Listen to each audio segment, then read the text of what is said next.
Na década de 60, 15 anos após o fim da Segunda Guerra, o mundo passava por novas transformações. Na Alemanha, questionamentos começavam a ser feitos por uma geração que via o mundo de uma forma diferente. Talvez muito por conta do passado recente do país, que naquela altura estava dividido em dois. Na parte ocidental, muito se falava sobre o fim do colonialismo, início da Guerra Fria e também sobre o crescimento industrial de várias nações, além de, claro, questões relacionadas à nova democracia alemã. Em 1962, a revista Der Spiegel publicou uma edição dedicada a falar sobre as forças de defesa da Alemanha Ocidental, dando diversos detalhes sobre a mesma e em quais condições essa se encontrava. A publicação não caiu muito bem para Franz Josef Strauss, ministro da Defesa da Alemanha Ocidental, que acusou a revista de traição e mandou prender vários jornalistas daquela empresa. Rudolf Augustin, proprietário da revista, acusou Strauss de colocar a democracia alemã em risco, e diversos protestos se iniciaram por toda a Alemanha Ocidental. Strauss acabou por ser demitido do seu cargo e não sofreu nenhuma outra sanção. Já os jornalistas foram soltos.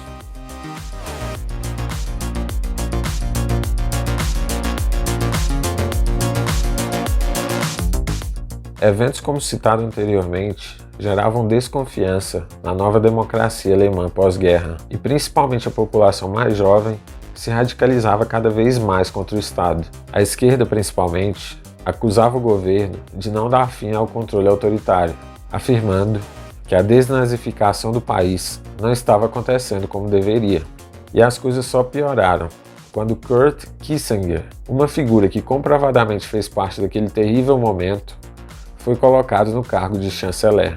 Os protestos, então, se tornaram mais intensos e cada vez mais e mais pessoas saíam para as ruas com receio de que a história se repetisse.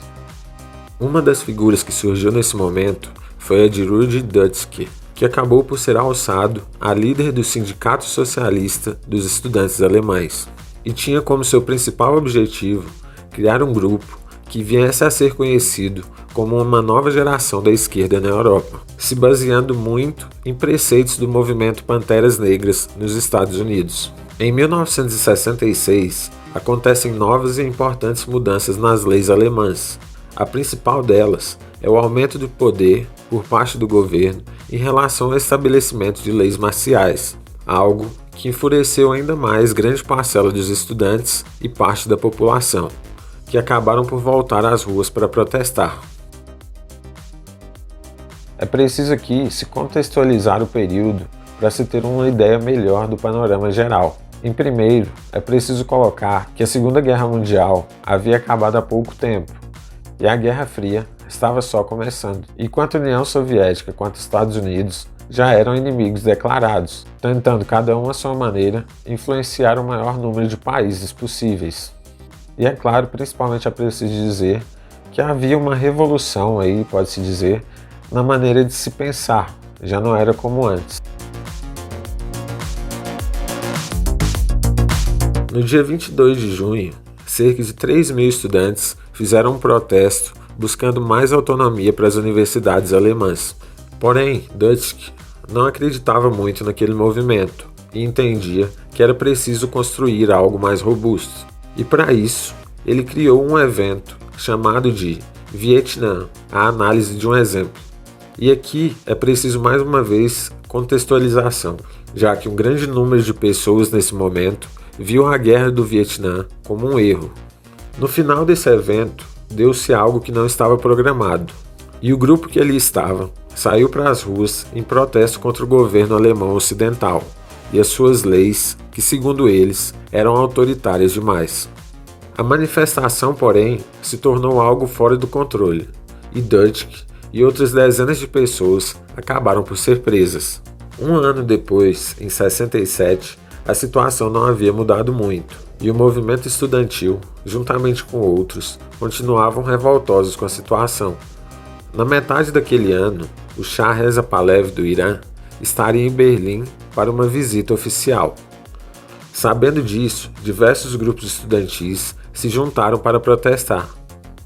Principalmente porque havia a dúvida de que a Alemanha Ocidental naquele momento vendia material bélico para ditaduras. Caso você queira saber mais sobre Reza Pahlavi e o Irã, já tem um vídeo aqui no canal sobre o Irã naquele período, que está aparecendo nos cards nesse momento ou fixado no primeiro comentário desse vídeo. Já no primeiro dia de visita do Shah em Berlim, houveram diversos confrontos e diversas pessoas foram presas. Porém, o principal acontecimento foi na noite seguinte, quando o Shah visitaria a Ópera de Berlim. Nessa noite, os protestos por parte dos estudantes continuavam, porém, a situação estava mais tensa. E durante um dos confrontos entre manifestantes e polícia, o estudante Benno Ohnesorg acabou por perder a vida. E a partir daí, o caos se instalou. Dentro dessa parte da população descontente com a situação, estava um grupo de 4 pessoas: Gudrun Esslin, Andreas Baader, Thorvald Pröll e Horst Sundlein, que na noite de 2 de abril de 1968 iniciaram um incêndio em uma loja de departamento em Frankfurt, em forma de protesto com o que estava acontecendo na Alemanha Ocidental. O que alguns deles não esperavam é que seriam presos dias depois e condenados a 3 anos de prisão. Porém, podendo responder em liberdade, 3 deles fugiram, retornando à prisão apenas Horst Sundlein, enquanto que os outros 3 se esconderam por um tempo em Paris, até que Andreas Baader foi finalmente preso nos anos 70. Em 11 de abril, Dutschke, que havia saído da prisão há algum tempo, acaba por sofrer um ataque de Josef Bachmann, um homem que não apoiava aquelas manifestações. Indignada com o acontecimento, a jornalista chamada Ulrike Meinhof escreve um artigo clamando por retaliação. A frase que mais se destacou foi a seguinte: protesto é quando digo que isso não me agrada. Resistência é quando garanto que o que não me agrada não ocorra mais. Pouco tempo depois, quem entra em contato com Meinhof é Esslin, a namorada de Andreas Baader, e lhe pede que ajude-a em um plano para tirá-lo da prisão. O plano de Gudrun e Meinhof se daria da seguinte forma: Meinhof, como jornalista, iria forjar uma entrevista com Baader sobre um possível livro que esse estaria escrevendo. Para isso, Meinhof fez uma petição ao Estado para que pudesse entrevistar o prisioneiro em um local público, no Instituto de Pesquisa Social em Berlim. E quando todos estivessem em posição para a entrevista, membros da agora RAF, Red Army Fraction, invadiriam o local e libertariam Baader, sendo que Meinhof deveria ficar e se fingir de vítima. Porém, o plano não ocorreu como planejado e houve um tiroteio no local, deixando um funcionário que estava ali gravemente ferido. Nesse momento, Meinhof, que deveria ficar, acaba por fugir junto com o resto do grupo e também com Baader. E a partir daquele momento, eles ficariam conhecidos como Baader-Meinhof. Em fuga, o grupo foi parar na Jordânia, onde recebeu o treinamento da OLP. Com o treinamento, a fração do Exército Vermelho se via cada vez maior e mais forte. Foi então que retornaram à Alemanha e começaram literalmente a instalar o caos no país, assaltando bancos, atacando bases de seguranças, prédios governamentais e figuras públicas. Os principais acontecimentos do gênero foram o ataque à editora Springer, ao presidente do Superior Tribunal de Justiça e a tomada da embaixada da Alemanha Ocidental na Suécia. Depois de tudo isso, as autoridades alemãs finalmente conseguiram prender Baader, Gudrun e Meinhof. Após isso, os membros da então chamada primeira geração da RAF foram enviados para uma prisão especial onde ficariam em isolamento. Durante esse tempo presos, eles fizeram várias greves de fome, tentando chamar a atenção da imprensa sobre, segundo eles, o péssimo tratamento que estavam recebendo das autoridades. Nesse meio tempo, surge a chamada segunda geração da fração do Exército Vermelho, formada por simpatizantes de Baader e Meinhof. Em 76, enquanto o julgamento dos membros fundadores do grupo ainda ocorria, Meinhof foi encontrada sem vida em sua cela, o que levantou diversas teorias da conspiração. A segunda geração do grupo, porém, não parou,